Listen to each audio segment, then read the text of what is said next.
এই বাচ্চা ছেলেটার একটা আজব রোগ হয়েছিল, যার কারণে তার পুরো শরীরটা অবশ হয়ে যাওয়ার কারণে সে শুধুমাত্র তার চোখটাকে নাড়াতে পারতো।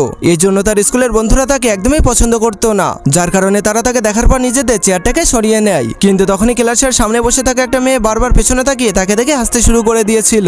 এরপর ক্লাস শেষে সব বাচ্চারা মিলে খেলা করতে শুরু করলেও সেই ছেলেটা চেয়ারে বসে বসে তাদেরকে দেখতে শুরু করে দেয়। কিন্তু তখনই সেই মেয়েটা তাকে দেখতে পেয়ে তার কাছে গিয়ে তার সাথে কথা বলার চেষ্টা করে, কিন্তু ছেলেটা কোনো কথা বলতে না পারার কারণে তার দিকে তাকিয়ে তার চোখটা দিয়ে ইশারা করতে শুরু করে দেয়। কিন্তু এরপরও মেয়েটা হার না মেনে একটা রশিকে নিয়ে এসে জানালার সাথে বেঁধে দেয়। এরপর সে রশিটার অন্য পাশটাকে ধরে নিয়ে ছেলেটার চারপাশে ঘোরাতে শুরু করে দেয়, যার কারণে ছেলেটা প্রথমবারের মতো রশি লাফ দেওয়া খেলা খেলতে পারে। এরপর মেয়েটা দেখতে পায় যে সব বাচ্চারা ফুটবল খেলতে শুরু করেছে। এর জন্য সে সেই ছেলেটাকে ফুটবল খেলানোর জন্য একটা রশিকে তার পায়ের সাথে বেঁধে দেয়। এরপর সে রশিটাকে টান দিলেই ছেলেটা তার পা দিয়ে ফুটবল খেলে অনেক খুশি হয়ে যায়। তখন এটা দেখার পর সব বাচ্চারা তাদেরকে নিয়ে অনেক মজা করতে শুরু করে দেয়। কিন্তু মেয়েটা এতেও কিছু মনে না করে ছেলেটার সাথে মজার মজার খেলা খেলতে শুরু করে দেয়, যার কারণে ধীরে ধীরে ছেলেটা হাসতে শিখে গিয়েছিল। এমনকি তার পায়েও আগের থেকে অনেক বল চলে এসেছিল। কিন্তু এরপর একদিন মেয়েটা স্কুলে এসে দেখতে পায় যে সেই ছেলেটা চেয়ারটা খালি পড়ে আছে, আর সেই চেয়ারটার উপরে মেয়েটা দেয়া রশিটাও পড়েছিল।